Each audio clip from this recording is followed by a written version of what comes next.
The 12 signs of the Zodiac are divided into 4 groups of 3, and each of those 4 groups is named after one of the elements. So in this week's episode of Fabulous Folklore, let's have a look at the Greek origin myths behind the air signs, and that's Gemini, Libra and Aquarius.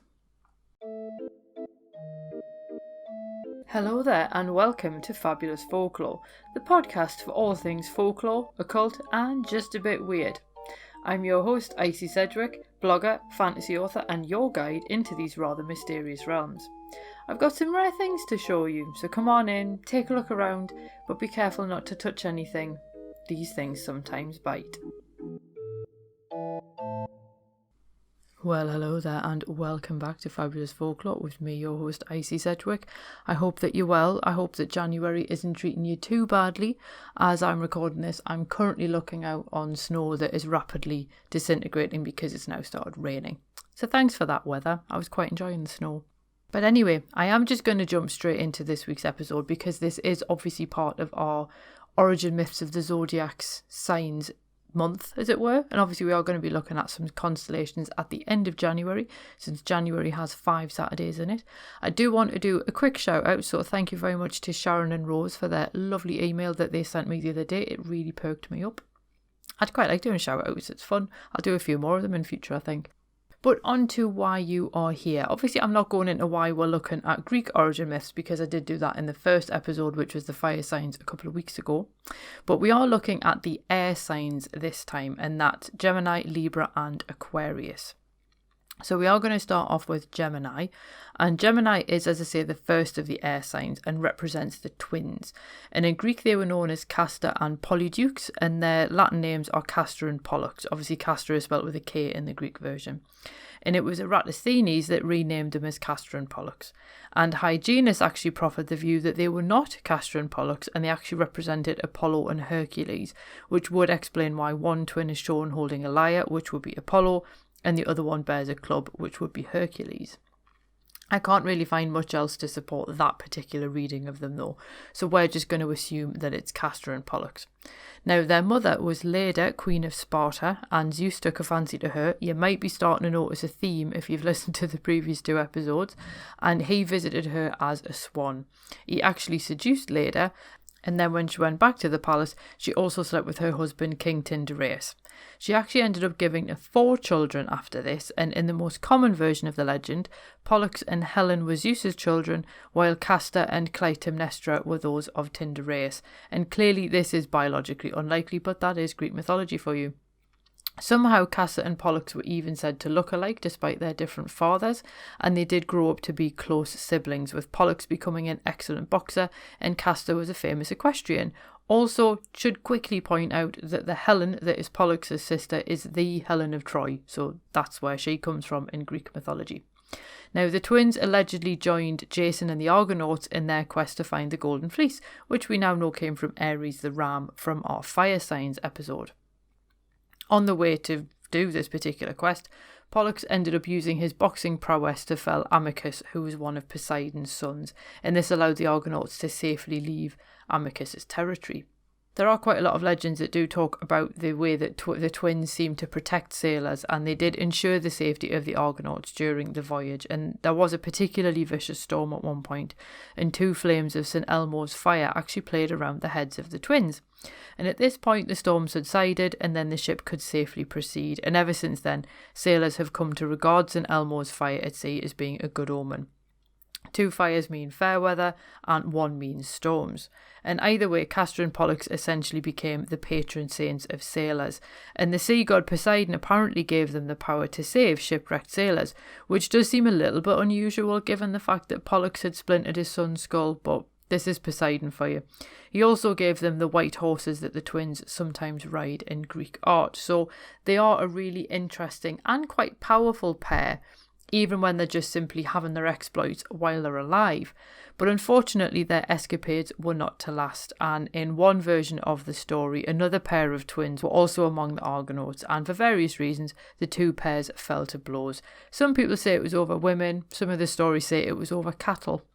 And either way, Castor, being immortal, died in the fight, and Pollux then asked his father Zeus if they could actually share his immortality because he just couldn't bear to be parted from his brother. Now that's what one of the legends tells us. In another version of this story, the reason why they end up in the sky is because Zeus decides to add them to the heavens purely because they've been so kind and generous in life. And Eratosthenes actually gives no specific legend about their actions in life, and instead says that Zeus put them in the sky as an exemplar of brotherly love. It is quite interesting, though, that you do have this sense of them being involved with Jason and the Argonauts and things like that, but then somebody else going, no, they were just really kind and generous. It does kind of make you wonder a little bit. But ultimately, where they become interesting, it doesn't really matter what the story behind it is. It's the fact that obviously Pollux was the only one offered the honour of being put in the sky because he was the son of Zeus. And obviously, fair to the last, Pollux basically said he would only accept the honour if he could share it with Castor. So it basically comes from the same root that it doesn't matter whether they got the reward for being kind and generous or because they got it for their escapades, where they were quite brave and heroic, quite frankly. So either way, Pollux won't have it unless Castor can have it as well.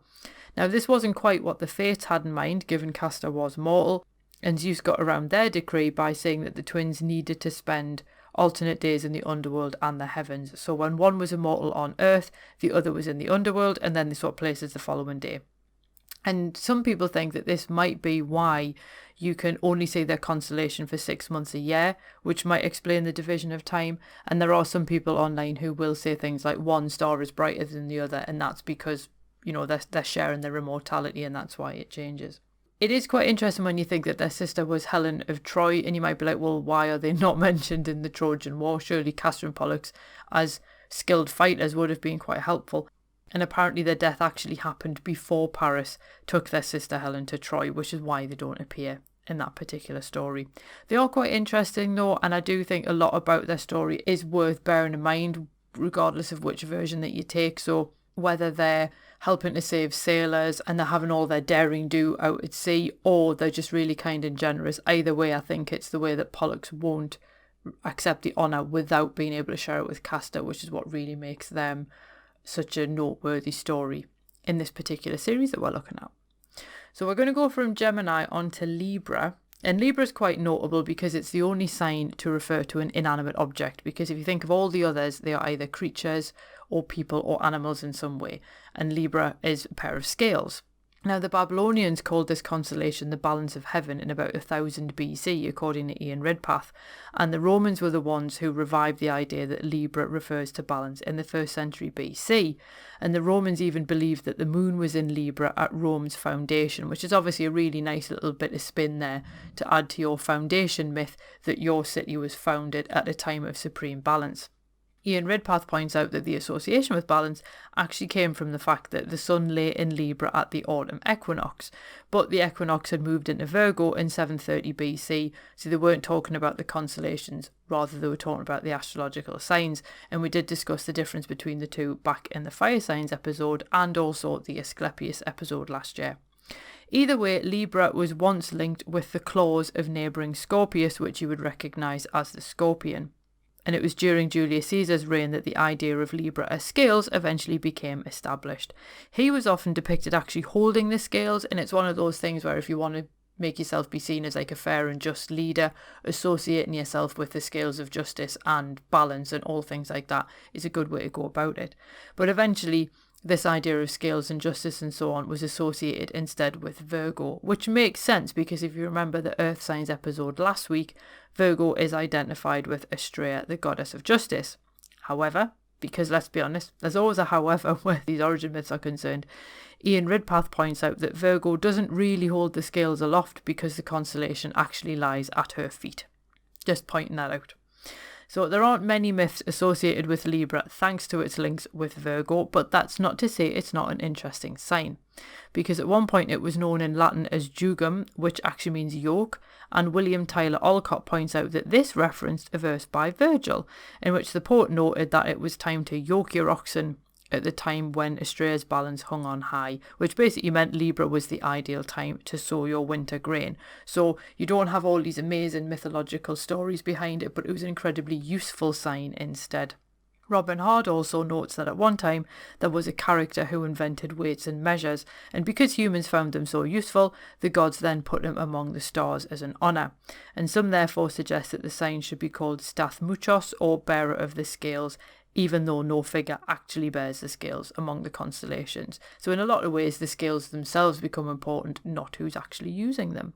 So as I say, Libra is a bit of a funny one because it doesn't have all these huge things behind it like some of the other ones do, but it is still quite a solid sign nonetheless.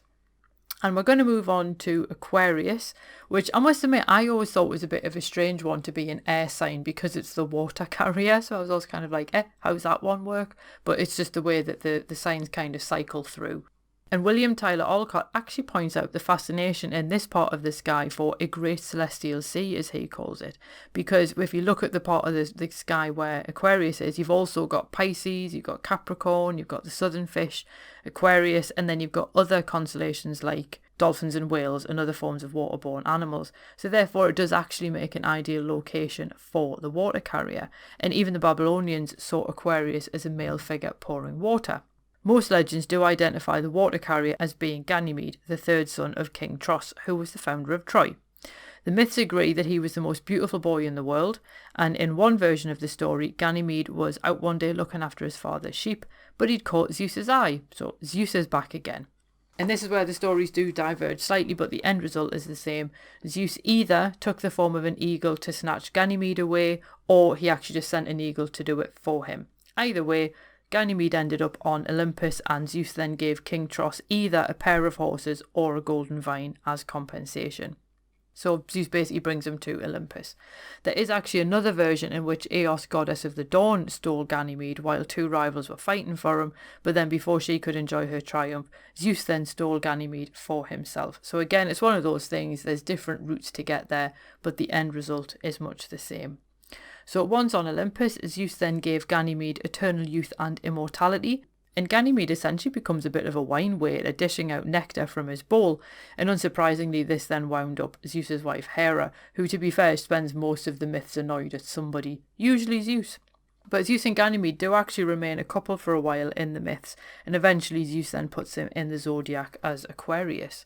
Now, due to Zeus's relationship with Ganymede, the myth did become really popular for its celebration of homosexuality, and Aaron J. Atzma even notes that Ganymede is sometimes shown alongside the god of love Eros and the god of marital love Hymenaeus as the god of homosexual love, so it becomes this lovely part of different forms of showing love for another person. But because this is the Zodiac, it's not the only identification that Aquarius has.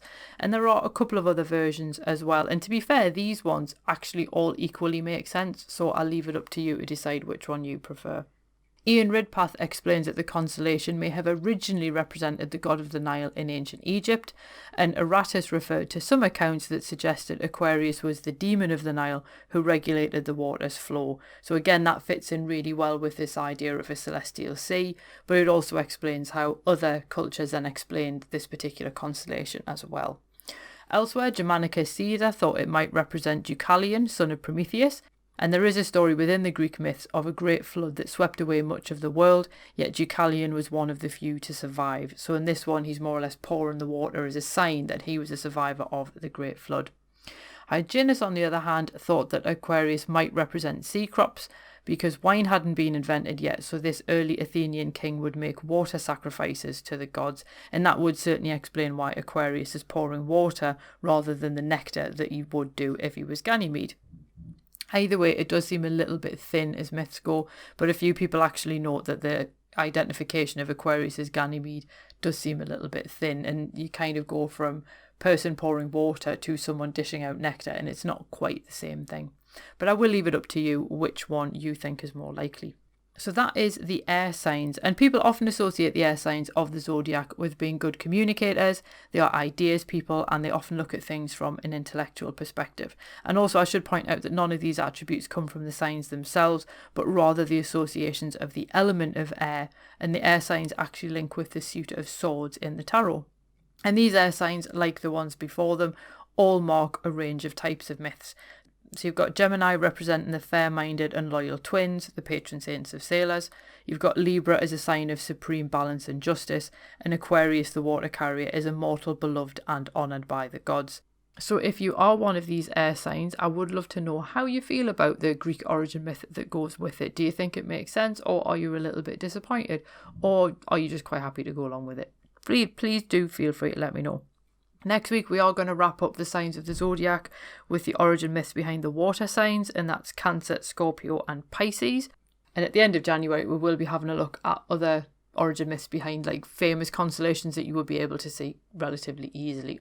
I am also going to be soon recording the Patreon exclusive episode, which this month is going to be on the folklore of owls.